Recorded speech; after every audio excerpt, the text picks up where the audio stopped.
Con fervor pido me ilumines, Ilia, faro universal, que con tu virtud pueda unir cielo y tierra en alfarruz liáctico a la maestría del Iliatixi de Mamacama, Huyi Racocha, en quien cristalizo mi Yala y que en mí se manifieste el aura liáctica del Iliatixi de Taitacama, Jesucristo. Hágase la gloria de la luz eterna. Alfa. Bien. ¿Cómo está su corazón de colibrí, mi gente preciosa?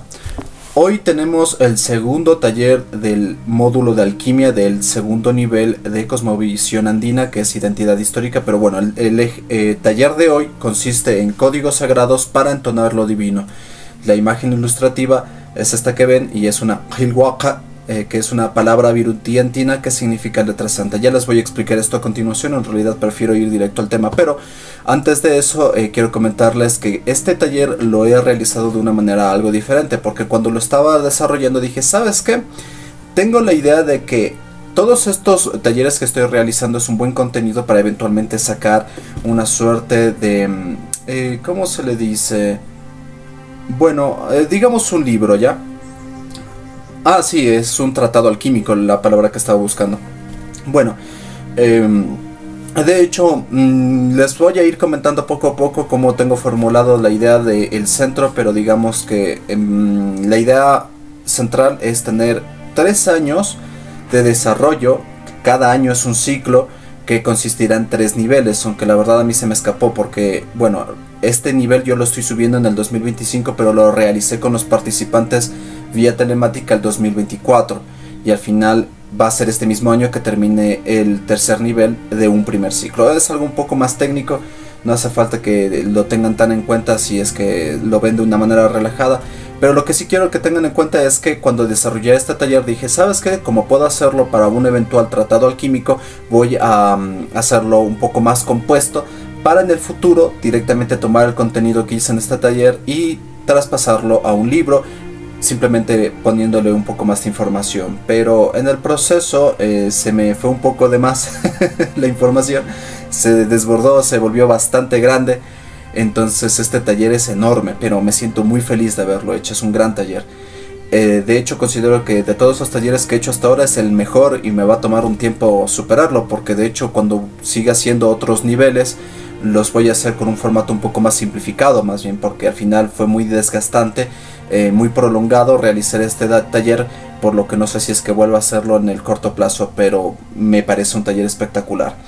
Así que he decidido dividirlo en 3 videos, es decir, es un mismo taller, pero esta, a diferencia de los demás talleres, va a estar dividido en 3 partes. Va a ser esta, una segunda y una tercera. Dicho esto, vamos ahí sí con el eje temático. Bueno, el eje temático tiene que ver con lo siguiente. En primer lugar, es un refuerzo de lo que vimos en el taller anterior sobre qué es un código, la escritura y el idioma.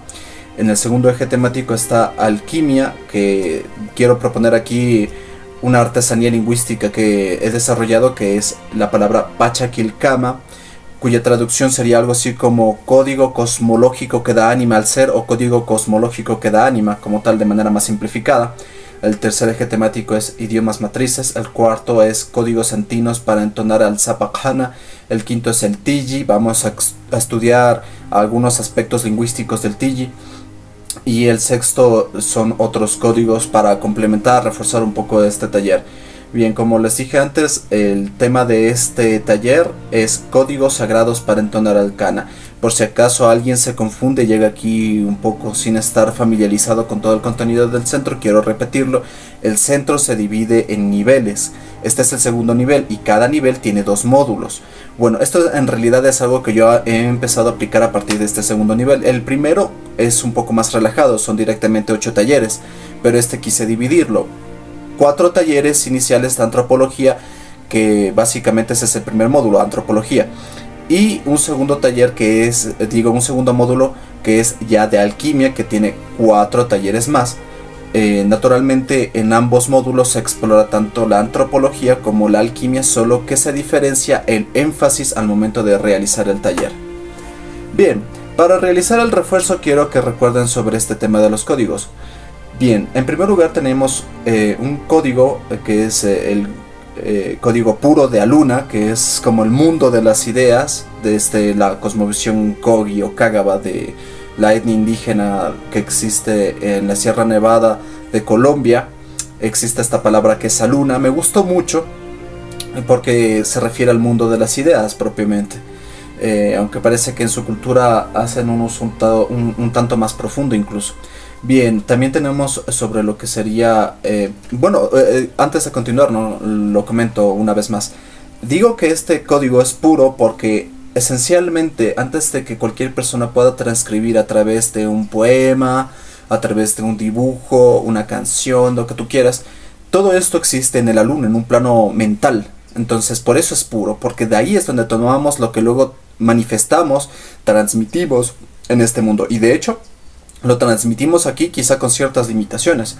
Luego de esto existe el código electromagnético. El código electromagnético o quilca electromagnética es este fenómeno cuando los seres vivientes están en un proceso formativo en la evolución, como lo son las medusas, que tienen una estructura, digamos, primitiva en comparación a la complejidad que nosotros manejamos, pero es un enjambre, literalmente es un enjambre de... No sabría decir si es que a esas células se le llaman neuronas, esa parte se me escapa, pero esencialmente lo que es una medusa es una especie de punto intermedio entre lo que se imaginarían es una enjambre y colmena de abejas y el cuerpo humano. Esencialmente es un punto intermedio porque nosotros somos lo que les menciono, un enjambre de abejas, pero mucho más sofisticado, porque nos constituimos no de miles ni siquiera millones, sino de trillones de células, mientras que un enjambre de abejas tiene unas, no sabría decir cuánta cantidad es la que tiene cada enjambre, la verdad, pero tiene un número mucho más limitado de individuos y tiene, digamos, roles no tan multifacéticos, si bien tiene una organización bastante interesante.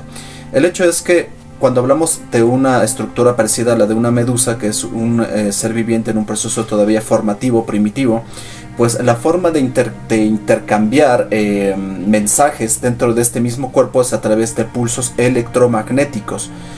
Dado que la medusa no es como el cerebro humano, que tiene, digamos, este núcleo de la red neuronal en el que se procesa principalmente el conjunto de ideas, aunque en realidad en nuestro caso no solo procesamos las ideas en nuestro cerebro, sino que el cerebro se extiende a través de la red neuronal en el resto del cuerpo, pero el núcleo es el cerebro. En el caso de una medusa no es algo tan centralizado, es algo distribuido entre toda la estructura física, pero todo se entiende a través de pulsos electromagnéticos, lo cual eventualmente llega a un nivel que se podría considerar el código de reacción bioquímica o quilca bioquímica, que yo les ponía este ejemplo en el taller pasado. Es cómo funcionan nuestras neuronas cuando quieren transmitir un mensaje de que tenemos hambre, de que tenemos sueño, de que tenemos algún tipo de necesidad o un tipo de impulso o emoción incluso. Lo que ocurre es que las neuronas empiezan a emitir ciertos tipos de bioquímicos que a su vez tienen una reacción electromagnética, y esto es lo que transmite el mensaje en suma, como lo es por ejemplo el bioquímico del café, que por ejemplo se interpone en un espacio donde debería ir otro bioquímico que produce el cerebro, que es para comunicarse a sí mismo que es hora de dormir, que ya estamos cansados, que debemos descansar. Pues cuando tomamos café, la biomolécula del café es como que justo encaja en esa parte donde iría esa biomolécula y le impide el paso, y por eso es que le impide al cerebro ser consciente de que ya estamos cansados. No es que nos da energía, simplemente anula la sensación de cansancio. Este es un ejemplo simplificado. De ahí tenemos lo que sería un código. Esto también, lo que les mencioné, también me funciona en muchos sentidos, como el aspecto hormonal, ¿no? Por ejemplo, si ustedes se ponen a investigar cómo funcionan estos mecanismos de prevención de embarazo hormonal, pues notarán que tiene que ver con esto que les comento de códigos de reacción bioquímica. Bien, ahí sí digo lo que son los códigos o quilcas gestuales. Bien, respecto a esto hay un ejemplo que les voy a mostrar adelante que tiene que ver con las abejas. Justamente las abejas es un elemento viviente no tan sofisticado como lo es el ser humano, pero ya tiene un nivel de sofisticación. Pero la forma de comunicarse entre estas naturalmente no es a través de una escritura compleja, a través de un lenguaje demasiado sofisticado, me refiero fonético, sino que es gestual, en el sentido en el que las abejas bailan o hacen ciertas piruetas en el aire para comunicarle a las demás abejas ciertos mensajes, como que a cierta distancia hay flores que tienen polen y que pueden ir a tomar ese polen ahí, el enjambre, etcétera. Eso ya es algo que tienen las abejas, que es una forma de comunicación gestual. Luego entramos en lo que es el código fonético o quilca fonético, que ya es cuando tenemos la capacidad de emitir sonidos con un nivel de profundidad, y yo quiero que tengan muy presente esto. De hecho es la razón por la que quise compartir este refuerzo. Me parece sumamente clave, sobre todo para el estudio alquímico, es que el código fonético consiste en la transmisión sobre todo de un impulso, digámoslo así, emocional. Es la forma más apropiada que puedo encontrar para expresárselos, porque la gente tiene a veces esta nulidad de que, como vemos las cosas desde una perspectiva tan humanocéntrico, es como que no comprendemos que en realidad sí podemos interpretar la comunicación que tienen diferentes animales que emiten sonidos, como lo puede ser un gatito, un perro, etcétera. O sea, realmente tenemos la cualidad de entenderlo, no en la misma sensibilidad que ellos tienen para entenderse a sí mismos, pero sí tenemos la capacidad. Y yo ponía un ejemplo que me parece muy práctico, y es, cuando yo llego a mi hogar, hay un perrito que me está esperando. Este perrito empieza a hacer una especie de chillido y ladrido especial que mi cerebro ya con el tiempo ha aprendido a reconocer, y sabe que es como un ladrido de alegría, de emoción, de que ha llegado mi amigo.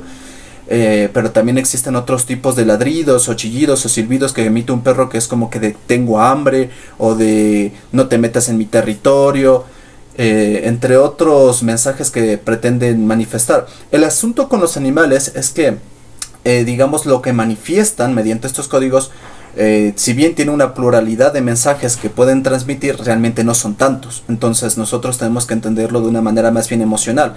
Por ejemplo, un perro sí te dice hola, pero no te dice hola como un ser humano, te dice un ladrido que te genera esa sensación de que él tiene la alegría de verte. También hay uno de territorialismo, como les comentaba.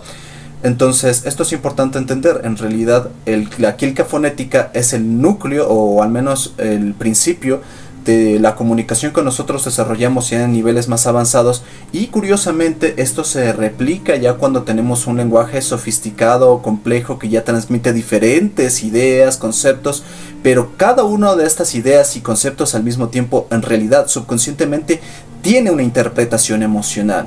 Por ejemplo, hay gente que tiene una animadversión con la religión porque tiene, digamos, todo un constructo mental, emocional respecto al tema. Entonces, si tú le dices algo como que, digamos, le dices a una persona que tenga por A o B una animadversión con la iglesia porque tiene como sus sesgos particulares o simplemente sus experiencias, y tú le dices, oye, ¿qué te parece tal cosa de la religión? Esta persona es como que ya tiene una interpretación emocional. Esto de hecho guarden solo porque, miren, yo milito en la política y entiendo que esto tiene un gran impacto realmente.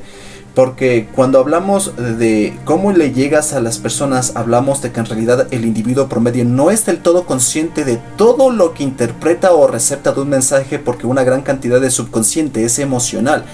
Por ejemplo, si tú le dices a las personas de un entorno occidental, democrático, laico, que quizá podríamos explorar un concepto más teológico dentro de nuestras estructuras políticas, como es disruptivo para el concepto laicismo, que le genera una sensación emocional de, no sé, como arraigo, el concepto teológico es en cambio disruptivo. Pero si tú te vas a Medio Oriente es al revés. Si tú le dices a un medio oriental el tema del laicismo, les rompe porque ellos viven con la Sharia. Entonces tiene un impacto emocional, y esto funciona en muchos niveles. Nosotros podemos manejar conceptos filosóficos avanzados, profundos, y al mismo tiempo siempre existirá una repercusión emocional muy propia de cada persona. De hecho, esta es una de las razones por las que cuando se estudia la alquimia y hay ciertos aspectos que se guardan bajo sincretismo, y hay como que esta sensación de que, pero ¿por qué no me lo dicen? ¿Por qué lo guardan? ¿Cuál es la necesidad de guardar esto en secreto?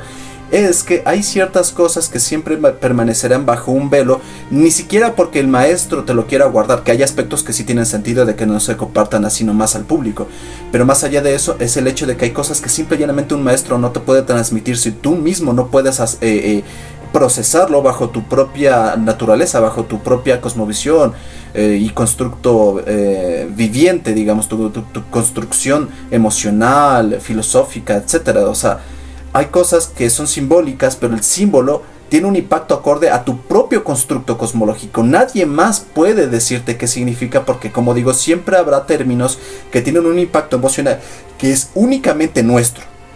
como si tú te vas donde un musulmán islámico le dices, oye, ¿qué te parece el laicismo? Probablemente no lo tome de una manera tan afable como lo tomaría un occidental, pero si tú le dices a un occidental democrático, laico, que quizá podríamos explorar la teocracia, más bien él se rompe, más bien es como que el impacto emocional es lo contrario, ¿me entiendes? A eso me voy.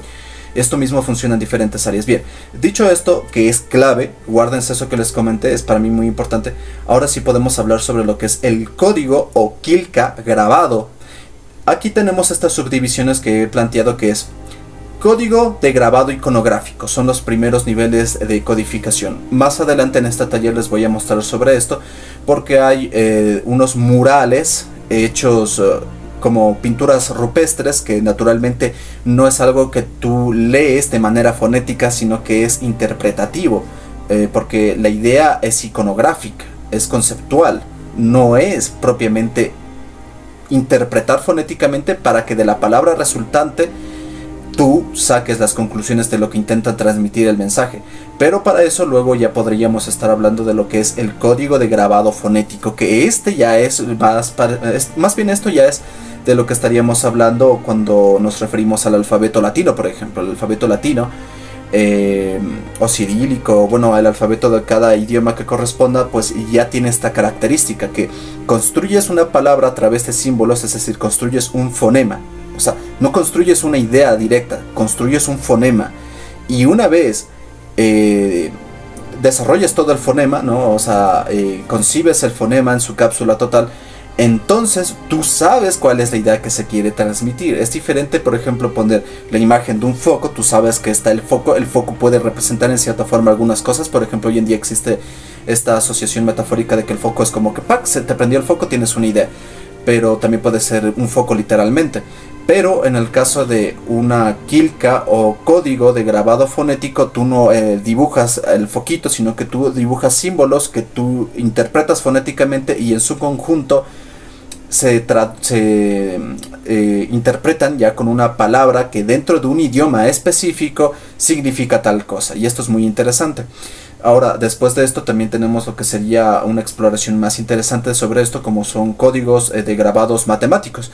Y esto es algo que yo menciono sobre todo porque si queremos interpretar códigos antiguos, especialmente me refiero por ejemplo a lo andino, ¿no? Nosotros debemos entender que no necesariamente tenemos que pensar solo en una interpretación lingüística, en el sentido de que, por ejemplo, los quipos, ¿no? Si queremos interpretar algún quipo antiguo, que decimos quizá esto contiene un poema, por ejemplo, quizá no necesariamente, quizá un quipo contiene numerología, contiene una fórmula matemática para construir un edificio. Y así mismo puede ocurrir con la siguiente quilca, que es la quilca de grabado musical, que quizá no te define ni un poema, ni una historia, ni una ecuación matemática, sino que te describe un código para que tú lo interpretes musicalmente a través de algún instrumento, ¿me entiendes? Entonces existen diferentes tipos de grabado, de código grabado, que transmiten diferentes mensajes.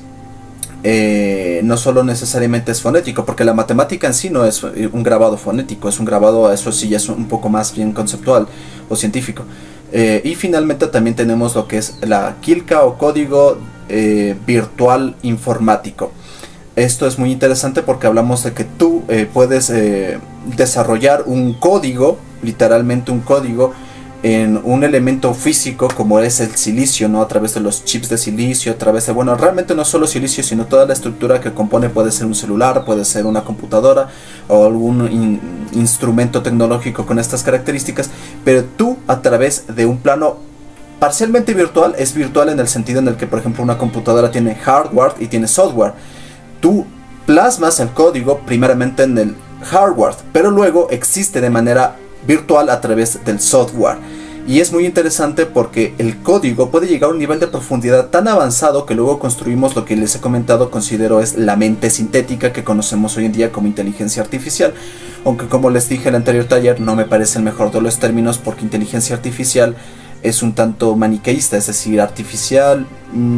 Sí se puede decir que es artificial, pero al mismo tiempo, ¿acaso nosotros mismos no somos una especie de macromecanismo o máquina construida por neuronas que a su vez nos gestionan. De hecho, hoy en día tengo entendido que se están desarrollando ciertos niveles de tecnología en la que un aparato ya no es solamente de carácter digital, sino que puede ser incluso, por dar un ejemplo, puede utilizar tecnología cuántica, digital, o creo que hay un término que es el parabólico, no estoy seguro si es que ese es el término que busco, pero es como que existen diferentes naturalezas de mecanismos que definen la constitución total de un sistema, de toda una máquina, y en cierta forma, a mi criterio, nosotros somos eso, aunque en su mayoría somos seres orgánicos.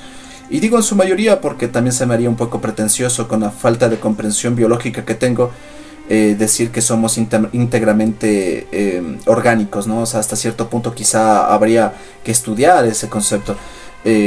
También porque me gusta siempre, digamos, plantear la refutación a las ideas cimentadas con anterioridad, para ver si es que realmente son lo suficientemente fuertes para mantenerse ante cualquier increpancia. Bien, continuamos con esto. Ahora sobre lo que bueno, dice, ¿qué es un código? La escritura y el idioma. Dice, todavía nos manejamos con el término código por familiaridad lingüística. Sin embargo, el término más oportuno es Kilka. Esto se debe a que, pese a ser una construcción lingüístico-filosófica, en realidad, aunque las palabras tengan algún concepto básico descrito en los diccionarios, lo cierto es que la comprensión lingüística en realidad es asociativa y emocional, de tal manera que si bien el concepto general de Kilka es letra, porque esa es la traducción generalizada que se le ha dado a la palabra Kilka, mediante su uso en este centro se comprenderá por qué Kilka tendrá un resultado emocional muy particular, más parecido a cifrado, y es que esta es la razón por la que nos han inculcado la idea de que no existía una escritura antes de la llegada de los españoles. Es una mentira. Pero lo que sí es cierto es que no existía una escritura en el sentido hispánico. Eso sí es verdad. Por eso es importante tener una perspectiva renovada, más abierta, más profunda de lo que es una Kilka, para poder asimilar esto que les comento. Ahora, vuelvo a comentarles sobre lo que es el código electromagnético o Kilka electromagnética. Es una descarga electromagnética que genera el primer sentido perceptivo e interpretativo del jhana, el ser. En este plano de conciencia tomemos en cuenta que las primeras formaciones de vida orgánica surgieron a partir de la asimilación de la energía electromagnética emanada del Tiji, Sol, y fue asimismo el primer estímulo orgánico. Esto es muy importante tener en cuenta porque naturalmente, como tenemos entendido, la vida se formó en los océanos, pero hubo una especie de intercambio energético. No es un intercambio porque no le dimos algo al Sol como tal, pero sí hubo una asimilación energética gracias a la energía emitida por el Sol. Es decir, las primeras formaciones de vida requirieron de los fotones de luz para que con esto se pudiese empezar a generar la construcción de la vida como la conocemos hoy en día. Código de reacción bioquímica, Kilka bioquímica. Así como hay un impulso electromagnético que se cifra y se descifra por el Kana, en niveles más densificados de la materia se muestra la reacción bioquímica como una forma de Kilka. Es un cifrado, un código, y un ejemplo comprensible de esto es la transmisión de mensajes y estímulos sensoriales de las neuronas, que al ser consideradas por la comunidad científica estándar como una célula, y la célula al mismo tiempo es comprendida como una forma de vida, entonces se puede comprender que la neurona como forma de vida se transmiten mensajes mediante los impulsos electromagnéticos. Y es que es así, si uno toma en cuenta que la cafeína, la dopamina, testosterona, adrenalina y más sustancias de este tipo son en un sentido una carga electromagnética de ciertas características que se transmiten entre neuronas, pero en otra instancia más densificada son elementos bioquímicos que se transmiten entre neuronas, y estas al descifrar dicha forma de Kilka genera un estímulo sensorial o emocional, como lo es la dopamina también, por ejemplo, ¿no? Por ejemplo, si tú te tomas, si tú comes chocolate, esto genera dopamina en tu cerebro. Esta es una Kilka bioquímica que tiene también una interpretación electromagnética, y en suma esto es lo que te da la sensación de placer. El besarte con alguna chica que te atraiga, por ejemplo, es más o menos lo mismo. Hay un conjunto de códigos que se manifiestan dentro de todo tu cuerpo que te dan este impulso. De hecho, una parte de lo que experimentamos emocionalmente no necesariamente está en el cerebro, sino en parte de la red neuronal que se aloja en lo que sería la parte de los intestinos. Las medusas son por sí mismas una red neuronal equivalente a un cerebro primitivo que se comunica entre sí por impulsos electromagnéticos. Es el ejemplo que les mencionaba. sobre el código gestual o quilca gestual. Más densificada la materia, siendo formas de mente más complejas y avanzadas en la materia, en cuanto ya se posee un rostro animal o un cuerpo con relativa complejidad, mediante diferentes semblantes o gesticulaciones corporales, genera una quilca gestual. Esta quilca gestual se descifra mediante la observación, que es un proceso de descifrado electromagnético del reflejo de los fotones de luz en el éter densificado. Éter, porque es del éter donde proviene toda la estructura elemental que conocemos e interpretamos. Luego, el órgano del ojo cifra y transmite la quilca mediante estímulos nerviosos, y la red neuronal interpreta y descifra la quilca gestual, comprendiendo si transmite determinado sentimiento o estado de ánimo. Claro, porque la forma en la que nosotros vemos al mundo es todo un conjunto de quilcas, ¿no? En primer lugar, llega la luz del sol hacia, por ejemplo, el césped de un parque. El césped absorbe todos los fotones de luz, salvo el espectro que sería verde. El espectro de luz verde se refleja, rebota, y llega a nuestros ojos. Nuestros ojos receptan este tipo de luz. Entonces, a su vez, los ojos transmiten mediante un impulso electromagnético, una quilca electromagnética, cifrado al cerebro, y el cerebro en suma genera toda la imagen de lo que estamos viendo, y podemos interpretar que estamos viendo el césped con estas características. También está esto. El lenguaje de las abejas es mediante danzas, lo que es una manifestación de un código o quilca gestual. Justo aquí tenemos uno de los ejemplos que les planteaba, ¿no? Como ven, aquí vemos a una abejita haciendo piruetas, siluetas, y lo que ven en el recuadro de la derecha de arriba, el naranjita, dice: danza en círculo menos de 100 metros de distancia. Esto significa, cuando una abeja hace este movimiento que ven ahí, significa para las demás abejas que está a 100 metros de distancia. Cuando está haciendo esta otra pirueta parecida a un 8, a un símbolo de infinito, lo que se ve en el recuadro de abajo es una danza en semicírculo o forma de 8, es más de 100 metros de distancia, transmite esa idea. Ahora, sobre el código fonético, quilca fonética. No todas las manifestaciones avanzadas del kana o seres avanzados como animales tienen una expresión fonética que nos resulte notoria. Ejemplo, las jirafas. También estoy pensando en las arañas, etc. Si tienen alguna manifestación fonética es muy sutil, por ello primero tomo en cuenta la quilca gestual, pero entrados en sistemas más avanzados del kana, llega la emanación fonética, y esta es en primera instancia emocional. Por dar un ejemplo de esto, el idioma de un canino es comprensible por un ser humano, pero debe entender que es emocional. De hecho, toda quilca del idioma manifestado, quiero decir, para y por nosotros es emocional. Solo que hemos llegado a tal nivel de artesanías lingüísticas que contienen un mensaje filosófico dudoso de interpretar como emocional más que conceptual. Pero lo cierto es que el concepto es receptado por nuestra mente de una forma sutilmente emocional, solo que mediante mayor es la evolución, más profundo e intrincado se vuelve una emoción. Sin advertirlo, a esto llamamos pensamientos. Además de que esto tiene implicaciones de un estudio subconsciente, es decir, la mayoría de personas ya tiene todo un constructo cosmológico desarrollado acorde a su entorno cultural. Por ejemplo, una persona que ha vivido en una nación islámica tiene una cosmovisión islámica, no necesariamente la refute mucho o la revise demasiado, es como algo que está ahí, es intrínseco, tiene una inercia. Entonces, como estas personas ni siquiera son conscientes del nivel de estructura que maneja su mente, es decir, simple y llanamente actúa ya hasta cierto punto por inercia, todos en cierta forma, pues hay un conjunto de engranajes ideológicos, conceptuales en su mente que tienen un impacto emocional que ni la propia persona ha sabido advertir, porque simplemente ya es algo que da por hecho desde que han crecido con esa cultura.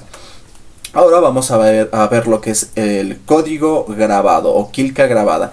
La quilca grabada es un estímulo emocional manifiesto con la profundidad que ya no son sonidos simples, sino palabras compuestas. Entonces, cuando se llega a este nivel, a estas palabras, se les dibuja una arquitectura o esquema de interpretación visual, que es el grabado. En primer lugar, suele representar ideas de manera iconográfica. Luego llegan a un nivel de interpretación fonético, y mediante el fonema se trazan palabras que encapsulan conceptos profundos. Hay que destacar que el grabado es una proyección observable de lo que primero surgió del Aluna o mundo de las ideas. Justo lo que tenemos aquí es una imagen ilustrativa de grabados iconográficos o petroglifos antiguos del Valle de Yangas, actual Perú. Son algo conocidos porque cuando hablamos de las quilcas, estas suelen ser de las principales referencias, ¿no? Estos petroglifos que están en el Valle de Yangas. Tendrán su significado como... naturalmente es de entender, vienen de una cosmovisión antigua que no entendemos hoy en día, no está vigente, por lo que su interpretación a día de hoy es más bien ambivalente o dudosa. Tenemos esto que es un código o quilca de grabado iconográfico. Si se gusta, se le puede denominar protoescritura, pero lo cierto es que desde la perspectiva andina y alquímica es preferible verlo como una escritura en toda regla, pero con reglas gramaticales más abiertas a la interpretación, y es que la escritura como la conocemos a día de hoy en realidad proviene de antiguas fases que eran meramente iconográficas. Para ejemplo de ello, hay que ver la escritura cuneiforme en sus primeras fases, o los glifos anáhuac cuando sus naciones estaban apenas naciendo. Bien, respecto a este tipo de planteamientos, aquí tenemos una imagen ilustrativa del arte rupestre en la Amazonía de la actual Colombia, la colina de Cerro Azul en la serranía de La Lindosa. Si se fijan, esta pintura rupestre no me parece que fue algo hecho simple y llanamente por entretenimiento, es decir, un grupo de cavernícolas que decía, sí, bueno, estoy aburrido, como que me divierte la imagen de, yo que sé, un pájaro y le pinto y ya está. O sea, creo que de hecho esa pintura rupestre tiene un valor invaluable, espectacular. Muy probablemente nos hable de una historia de formación humana, que la historia convencional a día de hoy, que me temo está manipulada deliberadamente por ciertas entidades, por ciertos agentes que no buscan el interés humano en su totalidad, no buscan el despertar espiritual o el despertar de conciencia. Entonces este tipo de cosas quedarán opacadas en la historia y en la interpretación antropológica de nuestras sociedades. Pero realmente yo veo este mural y digo, aquí hay algo muy valioso.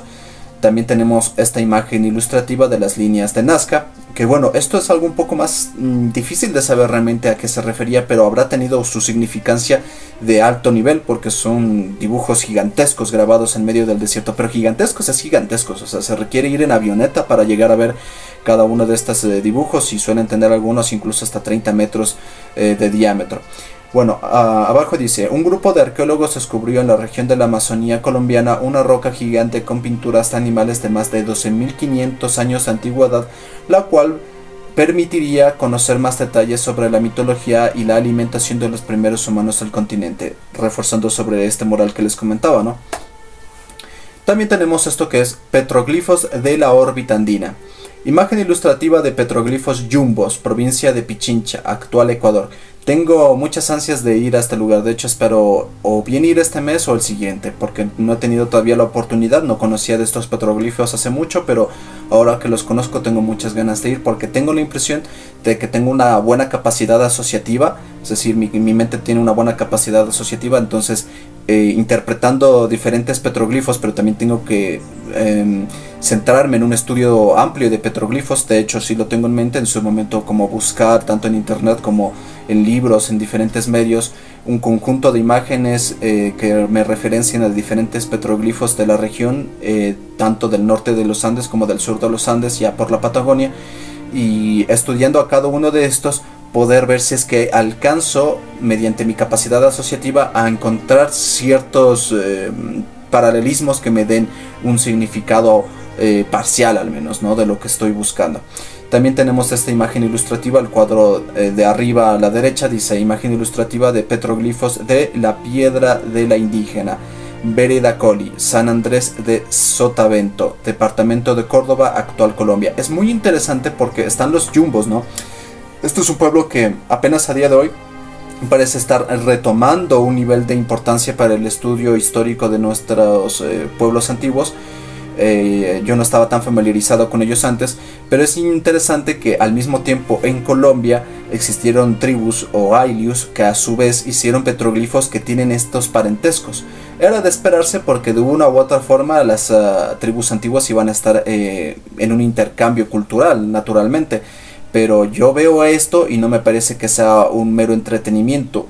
yo creo que había una ciencia aquí, o sea, había un arte, un verdadero significado. Por eso quería explicarles las quilcas desde esta perspectiva diferente a la hispánica, con una mente más abierta, más profunda, porque ahora podemos ver esto y entender que estamos ante algo parecido a una escritura, pero con connotaciones bastante más particulares, acorde a una cosmovisión única. Yo diría, esto tiene connotaciones profundamente alquímicas, pero realmente si ustedes estudian cada idioma, notarán que todos tienen cimientos alquímicos muy fuertes. Bien, en lo que respecta a la imagen de abajo hacia la izquierda, está la imagen ilustrativa de petroglifos del complejo arqueológico Piedra Pintada, Huacara, estado Carabobo, actual Venezuela. Esta ya no se parece tanto como los de arriba, pero también sigue teniendo como su aire, ¿saben? O sea, aquí hay algo, que realmente podemos en su momento quizá llegar a interpretar. Bien, en la última imagen, que es la de la esquina derecha, dice... La esquina inferior derecha dice: imagen ilustrativa de petroglifos de la Piedra Pintada de Calderas, provincia de Chiriquí, Panamá. Esto ya es en Panamá. No tiene un parentesco tan fuerte con la Piedra Pintada de Huacara, aunque me llama la atención, no me había fijado en esto cuando desarrollé el taller, pero ambos son complejos arqueológicos que le llaman Piedra Pintada. Pero bueno, el hecho es que el uno es en Panamá, el otro es en Venezuela. No son tan idénticos, pero tienen su aire, tienen su similitud, vamos. Y por cierto que esta forma que tienen estas quilcas, las de abajo, particularmente la de Venezuela y la de Panamá, me recuerda un poco a los transistores, ¿saben? Es interesante, pero de hecho no solamente son estos petroglifos. Yo ya llevo notando que hay una asociación de ciertos cifrados con la forma que tienen los transistores. Lo vengo notando desde que he leído algunos grimorios que manifiestan. Por ejemplo, me he leído un poco el grimorio de las clavículas del rey Salomón y te ponen como es la firma, creo que era, no me acuerdo muy bien si era el nombre o la firma de ciertas entidades, pero tenían una forma que me recordaba también un poco a transistores. Bien, sobre lo que es código o quilca de grabado iconográfico fonético. Es cuando la iconografía se simplifica y se encapsula ya no en ideas de manera directa, sino sonidos, sílabas o alguna expresión fonética. Cuando ocurre esto, un símbolo ya no representa la idea completa, como puede ser una silla, sino los sonidos que conforman la palabra que contiene a su vez dicha idea o concepto, en el proceso que crean normas que definen la escritura fonética y la vuelven menos interpretativa y más clara y tácita en sus mensajes, aunque siempre se mantiene una cualidad interpretativa. Debe recordarse que la base de los alfabetos es iconográfica y su valor alquímico es perenne, y lo digo porque realmente cuando te pones a estudiar sobre el tema de las escrituras, los lenguajes y todo tiene un basamento espiritual, digamos. O sea, realmente tiene alguna significancia, no es como que a alguien simplemente se le ocurrió hacer una letra aleatoria y decir, bueno, esto se pronuncia tal y cual, aunque quizá haya un poco de eso, no digo que no, pero en términos generales yo creo que hay una gran cantidad de sincretismos desarrollado en las escrituras y en los idiomas, no solo de hecho en la escritura en sí, sino en los idiomas, porque hay ciertas palabras que tienen a su vez raíces fonéticas, lingüísticas, con significados, y eso mismo lo voy a explicar en este taller. Bien, tenemos imagen ilustrativa de la frecuencia de onda a través del habla. Esto es interesante porque de hecho esto también es... Mira, yo ya lo vengo diciendo, realmente todos ejercemos lo que es la alquimia. La diferencia es cuando uno es consciente del arte que está ejerciendo. Por ejemplo, para mí, el nombre que le das a una persona tiene un significado que manifiesta una facultad energética. Pero si el padre que le pone ese nombre al hijo no es consciente del significado del nombre, pues la influencia del nombre, su influencia energética me refiero, probablemente se vea mermada. Pero cuando uno es consciente de las cosas que hace, es como que se activa, ¿sabes? Algo. Y de hecho esto funciona con el habla. Es como que la forma en la que tú te expresas con alguien da muchos mensajes. Curiosamente, un ejemplo de esto es cómo se expresa una mujer con un hombre que la atraiga y viceversa. De hecho, yo creo que para quien tenga un poco la predisposición de ver, ¿no? Digamos, pongo un ejemplo un poco crudo, pero es muy ilustrativo. Digamos que están en una reunión de amigos, alguien con su pareja y uno de los dos le mete el cacho al otro, ¿sabes? Y en la reunión está el que es el cacho. Y entonces, no necesariamente van a hacerlo muy notorio, pero van a haber ciertos gestos muy sutiles, realmente son sutiles, pero son una quilca, y es el tono del habla. O sea, nunca va a haber un tono equivalente al de una mera amistad, siempre va a haber una sutil diferencia que se note. Y esto también se puede ejemplificar en diferentes formas, ¿no? Como para cuando alguien te quiere negociar a algo, o yo qué sé. Bien, sobre el código o quilca de grabado iconográfico musical, dice: esta quilca es tan particularmente avanzada por su capacidad de impregnarse y afectar nuestra armonía emocional o nuestra frecuencia vibratoria acorde al estado emocional o nuestra frecuencia vibratoria. Disculpen, me perdí un momento. Les leo desde el principio, mejor les leo. Esta quilca es tan particularmente avanzada por su capacidad de impregnarse y afectar nuestra armonía emocional o nuestra frecuencia vibratoria acorde al estado emocional. Este estudio y refina la percepción de los estímulos vibratorios que se perciben a través del sonido. Nótese que los fonemas se refieren al habla. Esta quilca es explícitamente sonora, es decir, su estudio es más amplio que la meramente fonético, en el sentido del sonido, no de los mensajes conceptuales que puede transmitir. Digamos que la música es un estudio más puro del sentido auditivo y de la frecuencia de onda sonora misma. ¿A qué me refiero con esto? Bueno, pues básicamente la quilca de grabado iconográfico musical nos describe no propiamente una palabra que se lea fonéticamente, sino que directamente describe ciertas cualidades acústicas de la capacidad vibratoria de un instrumento, ¿no? Esto es muy interesante porque hablamos ya directamente de una interpretación de la capacidad vibratoria del sonido en sí y su repercusión emocional. De hecho, es muy interesante porque la forma en la que podemos conjugar la música en la alquimia es que sus diferentes frecuencias tienen diferentes impactos dentro de nuestro subconsciente y despierta ciertas cualidades energéticas que guardamos dentro. Código o quilca de grabado iconográfico matemático. Es un nivel tan avanzado que transmite conceptos y mecanismos de interpretación, de interacción de los mismos, ya no son ideas emocionales. De hecho, en este punto la emoción se neutraliza. Esto es un poco relativo, pero prefiero plantearlo así. Ojo que no se anula. Los números o expresiones matemáticas también pueden transmitir emociones, pero esto es más en un plano relativo a cada persona. Por lo demás, en vez de hablarte de algo personal, sirve para cuantificar valores o funciones del cosmos, salvo que hablemos de gematría.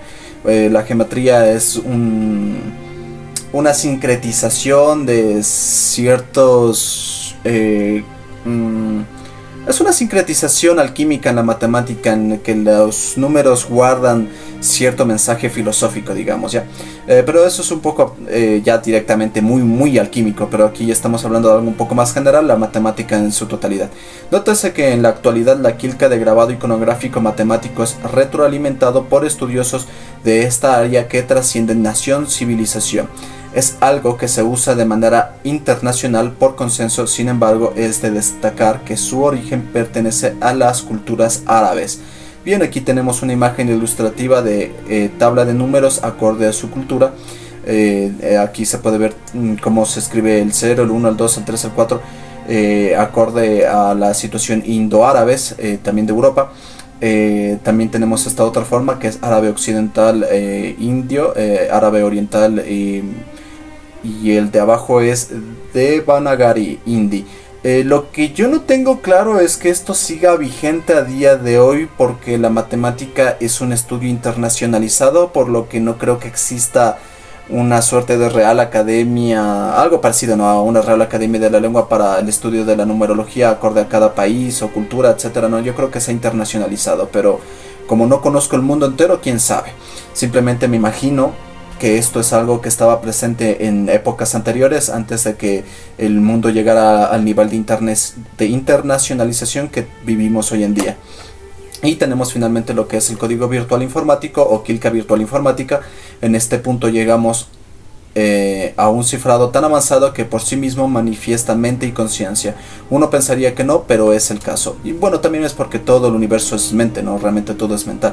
Pero es el caso. Un programa informático es una inteligencia en estado primitivo y ya hemos comprobado que llevado a tal estado de conciencia en niveles todavía más altos, se comporta como lo que denominamos inteligencia artificial, aunque quizá el término más correcto sería mente sintética porque se basa en componentes de silicio, debido, reitero, ¿no? Aquí, debido a los componentes que utiliza, porque la mecánica filosófica que aplica es en esencia la misma que las neuronas que nos conforman en macroescala. Sin embargo, sí hay muchas particularidades en el ámbito espiritual. Claro, bueno, por ejemplo, es interesante porque yo en lo personal sí me acojo a la lógica de que el ser humano reencarna a través de su estado kármico, pero en el caso de la mente sintética que se manifieste en una supercomputadora es difícil saber si es que tiene algo parecido. La verdad tengo mis dudas respecto al tema y hay algunas personas estudiosas de la alquimia que dicen que más bien esto ya cae en un estado de desarrollo luciferino o... Bueno, luciferino, creo que alguna vez escuché arimánico, pero no sabría decir si es que es ya arimánico, yo no creo, pero sí diría que es luciferino hasta cierto punto por este motivo. Pero yo quiero que tengan en cuenta esto, por ejemplo, ¿no?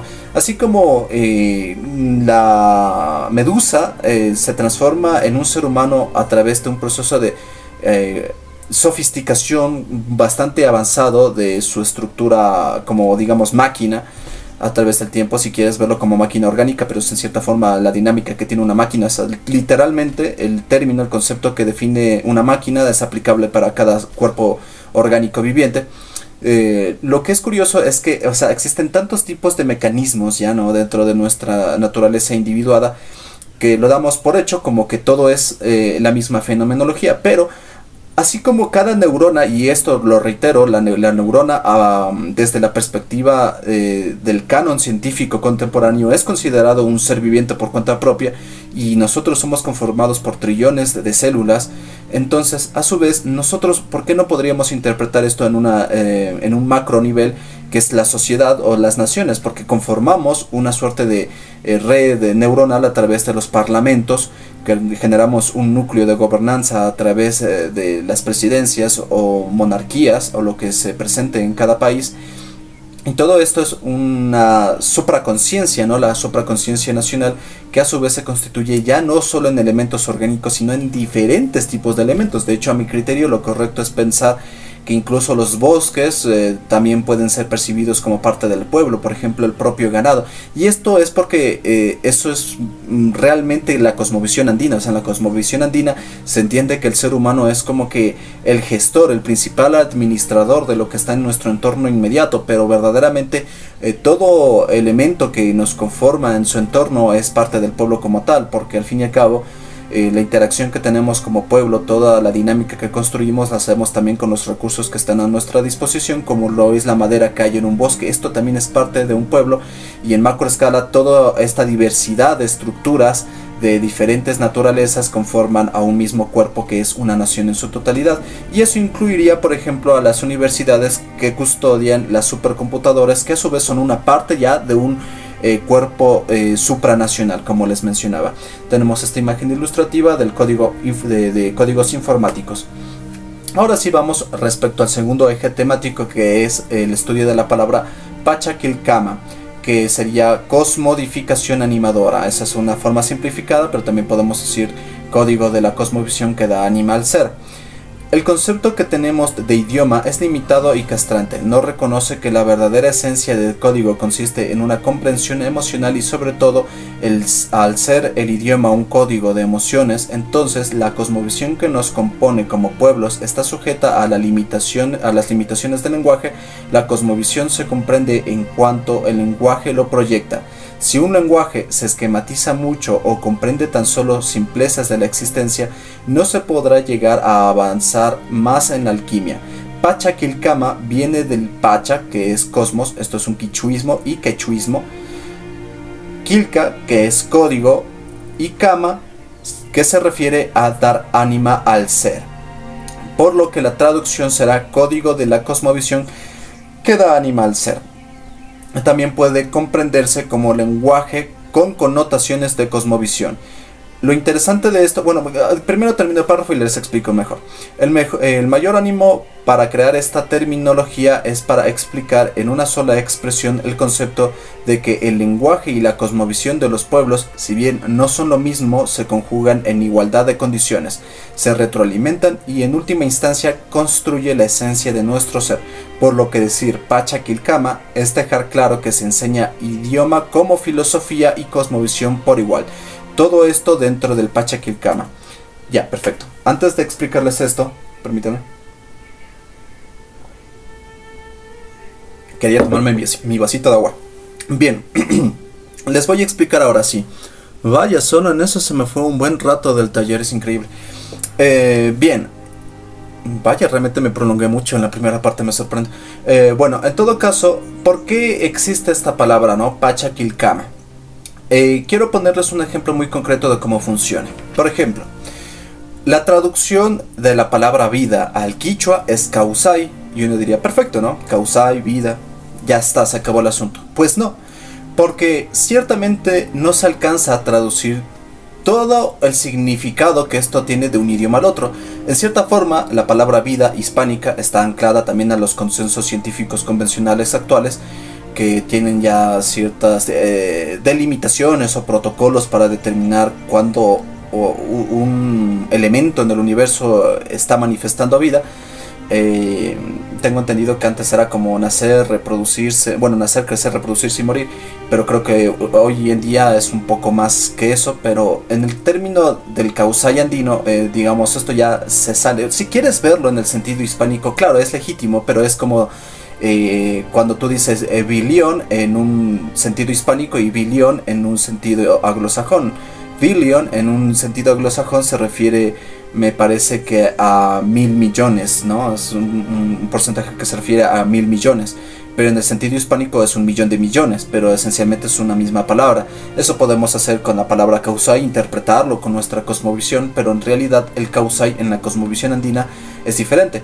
Causai, para que lo sepan, viene de 3 palabras. Bueno, al menos yo le interpreto, porque no es algo que necesariamente es algo chuta súper definido, registrado por la historia. Es una interpretación mía, pero tiene ciertos basamentos. Para mí, causai viene del término kamakin, que es energía vital. La parte de la W es de Guaira y Sai es de Samay. Entonces viene de kamakin, Guaira, que es viento, y Samay, que es como aire o soplo de vida o aura. Esto es un principio etimológico que se maneja también en otros idiomas, ¿no? Porque realmente el aire suele tener esa connotación de carácter químico independientemente de las culturas.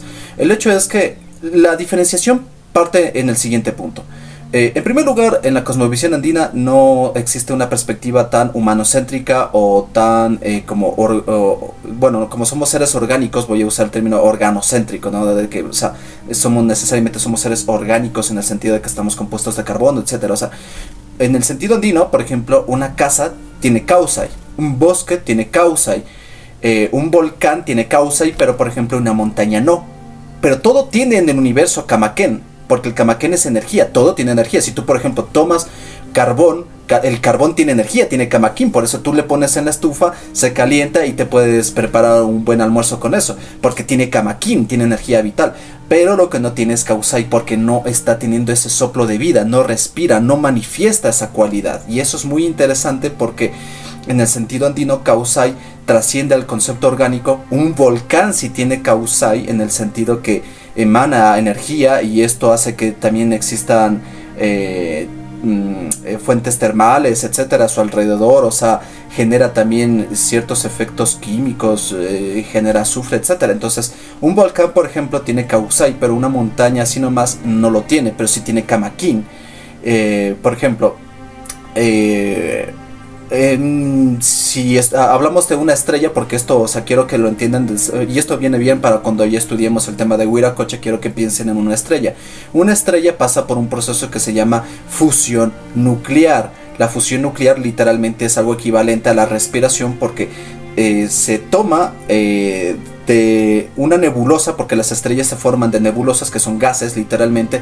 Se toma de la nebulosa una condensación, y esta condensación llega a un punto tal de presión que genera la unión de átomos, que generan átomos a su vez más pesados, y esto se le llama la fusión. Mientras este proceso se continúa porque hay combustible, y el combustible son los gases que conforman una estrella, la estrella irradia fotones y se mantiene con Causai.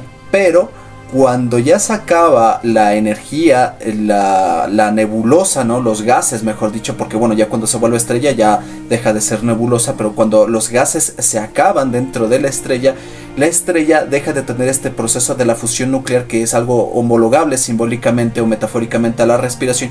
Entonces ya no respira, y como ya no respira, la estrella empieza incluso a colapsar sobre sí misma, porque ya no existe esa fuerza que genera la expansión y la generación de fotones. Entonces se va contrayendo y queda solo un núcleo duro de metales, que son los residuos restantes de la estrella. Y ese núcleo de metales contiene camaquín. O sea, puedes utilizar esos metales para diferentes elementos. Por ejemplo, si tiene uranio, ¿no? Si quedan residuos de uranio, pues el uranio naturalmente tiene camaquín. Pero lo que ya no tiene es Causai, porque ya no respira la estrella. Esta es la diferencia. Y eso se entiende mejor desde el Pachacilcama. El Pachacilcama es esa fenomenología de que en un idioma tú puedes transmitir parcialmente el mensaje de una palabra, de un idioma a otro, pero no puedes transmitir la totalidad de la cosmovisión que implica el idioma matriz de esa palabra. Ahora, respecto a lo que es el idioma. El idioma porta una cosmovisión encriptada y tiene diferentes niveles y manifestaciones, unas más globalizadas y otras con características más autóctonas. En términos de niveles de influencia o macrogenética cultural del Yacta, que se traduce como pueblo, para los territorios considerados antaño como parte de los imperios europeos en África, Oceanía, América, dejaron el idioma latín. Bueno, o al menos son idiomas que tienen la matriz como tal, el latín. Este es el idioma matriz. En términos de idioma le sigue un segundo más regional, pero aún así puede ser inmenso. Este es el caso de la hispanidad, porque en realidad, bueno, esto realmente depende de cómo lo quiera ver uno. O sea, en mi criterio, sí es legítimo pensar en el español como un idioma por sí mismo, pero hay quienes tienen una perspectiva que dicen no, cuenta más como un dialecto del latín. Es interpretable, no creo que hace falta ni siquiera tener consensos tan rígidos sobre eso. Pero bueno, volviendo al tema, dice, también hay otro nivel lingüístico que nos conforma, pero está en menor escala, y es el de los idiomas que fueron conquistados antaño por naciones mayores. El caso sería del idioma aymara o quechua, que fue conquistado por el español y en cierta forma absorbido por el mismo. Aquí tenemos la imagen ilustrativa de la bandera asociada al Imperio Español. Sobre el dialecto, si se piensa en el dialecto, si se piensa en el idioma en la misma forma que la genética, dentro de la biblioteca genética hay variantes particulares, que en este tema será lo equivalente al dialecto, que es la variante de la genética original del idioma. Es una forma de mutación menor que en la escala de siglos se transforma en un idioma por sí mismo. Pero para alcanzar ese nivel se requiere un nivel de hibridación avanzada con otros dialectos que complementan al idioma naciente con conceptos novedosos de nueva profundidad filosófica. Bueno, un ejemplo de una mutación lingüística, por ejemplo, es que al aguacate le dicen palta en Argentina. Asimismo podemos encontrar mutaciones lingüísticas de diferentes niveles en diferentes dialectos. Quiero compartirles esta yapita también hablando sobre estos temas. Aquí se me escapó, miren. Ya nada. Bueno, tenemos esta yapita, por cierto, que es codificación o quilca de grabado iconográfico sobre la simbología. Dice, ya hemos visto ejemplos de quilcas iconográficas, y si bien todas son un sincretismo, vale destacar que una cosa es verlo sin saberlo y otra cosa es verlo y saberlo. Al fin y al cabo todos hacemos alquimia. La diferencia está entre un alquimista, la diferencia entre un alquimista y una persona ordinaria es ser consciente de que se hace alquimia y sus niveles de influencia. Para avanzar en la alquimia hay que entender que una quilca de grabado iconográfico no representa tan solo el elemento material al que se refiere, sino que tras cada elemento tras cada elemento de perspectiva material hay un trasfondo místico. Un ejemplo de esto es el conejo. Verán, esta yapita, que bueno, yo quiero que recuerden, tengo este formato de yapita porque realmente esto es algo que yo comparto particularmente a los que son participantes del centro, y lo comparto en los talleres que realizo vía telemática. Pero un par de yapitas les he querido compartir a través de este canal para que sepan que existen y que noten también el nivel de aporte que da cada una de estas yapitas. Como ven, aquí tenemos la silueta de la luna, pero también tenemos dibujado una silueta que se asemeja a un conejito. Tiene las orejitas y tiene el rabito.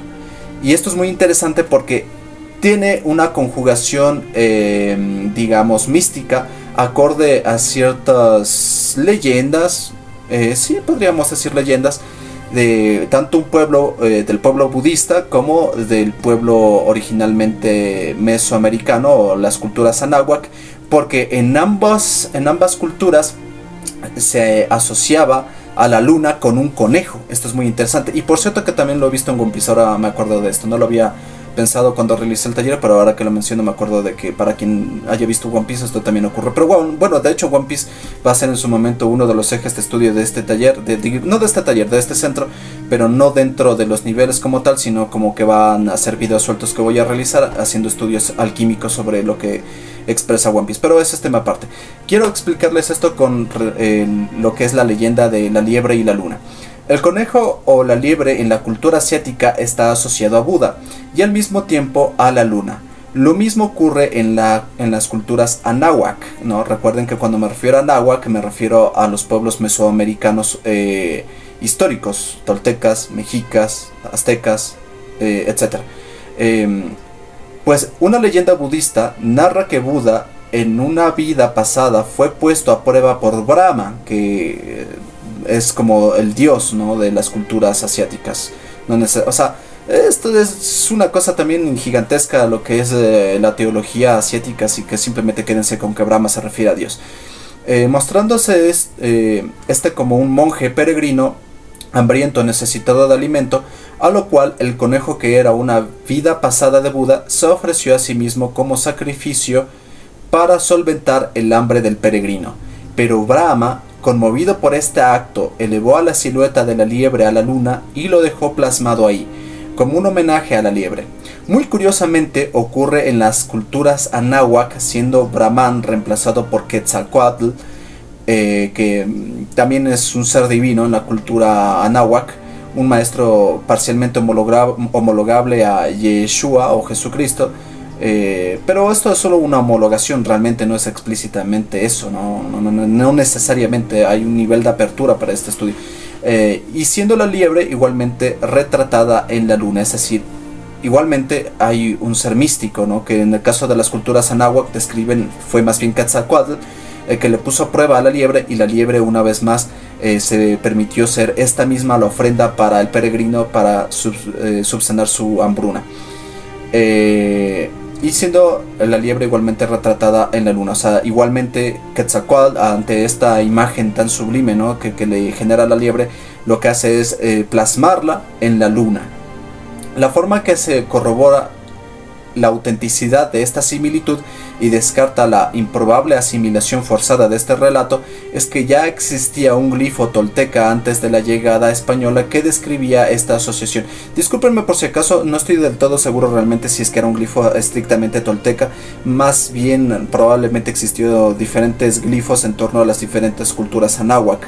Los que muestro aquí no estoy del todo seguro si es que son explícitamente toltecas, pero sí son anáhuac. Pero bueno, esto que ven aquí son curiosamente glifos que se les da como interpretación un simbolismo lunar. Es algo que me parece muy importante que tengan en mente, ¿no?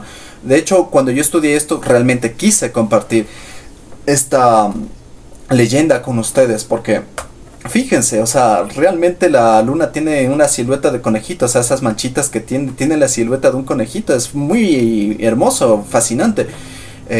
Y quizá las personas que estén un poco más arraigadas a una perspectiva cientificista, materialista, y como que realmente les choque la idea de que hayan parábolas que describan incluso formas naturales del cosmos, pero vamos, en realidad la estructura de nuestras religiones está íntimamente anclada a cómo hemos estudiado los propios astros. Incluso acorde a los astros es que depende los cultos. Por ejemplo, si se tiene un culto a Júpiter, pues lo correcto sería que los días de ritual fueran el día de Júpiter, que es jueves.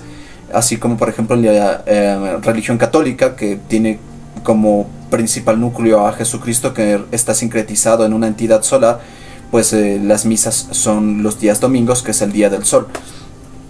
Bien, ahora sobre las quilcas andinas que he podido reconocer, están presentes las siguientes. Ver al dios de las serpientes duales en la iconografía andina y en las representaciones de Huiracocha. Bien, quiero que se fijen en esto. De todas las imágenes, solo la que está en la parte inferior es simbología europea, las demás son andinas. Por ejemplo, la que tenemos en primer lugar hacia la izquierda dice: imagen ilustrativa de la artesanía, de una artesanía prehispánica, simbología de serpientes. Parece que era una suerte de jarrón hecho probablemente con barro, pero bueno, simboliza a dos serpientes, hay una suerte de sol, hay un poco más de simbología, pero me quiero centrar en las dos serpientes. Al lado hay una imagen ilustrativa del estandarte inca. Esto es lo que yo me encontré en Wikipedia, que dicen que esto era la simbología que se tenía del estandarte inca, pero realmente a mí me quedan un poco de dudas. Bueno, lo que realmente existía del estandarte inca era, tengo entendido, una especie de cetro con, ¿cómo se le dice? Como tiritas, ajá, eso es, tiras que ilustran un arco iris, realmente eso era. Pero también existía, al menos según la Wikipedia, esta suerte de forma de estandarte inca. Al lado, en el lado derecho, tenemos lo que es la estela de Raimundi, y yo les he hablado bastante de esto. Como se pueden fijar en la parte superior, hay algo, una silueta que parece ilustrar a dos serpientes enroscándose entre sí y algo saliendo entre esas dos serpientes. Pues cuando se fijan en ello, yo considero hay una similitud muy destacable con lo que sería el caduceo, y esa es la imagen que está hacia abajo, ¿no? Dice imagen ilustrativa del caduceo, simbología europea. El caduceo tiene un conjunto de simbolismos, pero esto lo voy a explicar más en lo que será el último taller de este nivel, en donde hablaré sobre Huiracocha, y ahí explicaré un poco más a profundidad este tema del caduceo. Pero piensen en el caduceo como, bueno, de hecho el caduceo en las culturas europeas antiguas era considerado un símbolo de salud. Digamos que antes de que se utilizara el símbolo de la Cruz Roja, era un símbolo médico el caduceo. Es muy interesante. Ahora, sobre lo que es la alquimia popular. Bien, aquí vamos a hablar un poquito sobre esto que es una quilca grabada. La quilca grabada, quilca de grabado fonético, discúlpenme. Aunque saben que el video ya está un poco largo, así que hasta este punto voy a dejar esta primera parte de todo el taller que conforma este eje, bueno, esta temática de hoy, ¿no? De aquí voy a hacer otros dos videos más donde describiré el resto de este taller. Así que bueno, por ahora Yupa y Chani por acompañarme, y espero que continúen con el estudio de este mismo taller en las siguientes partes.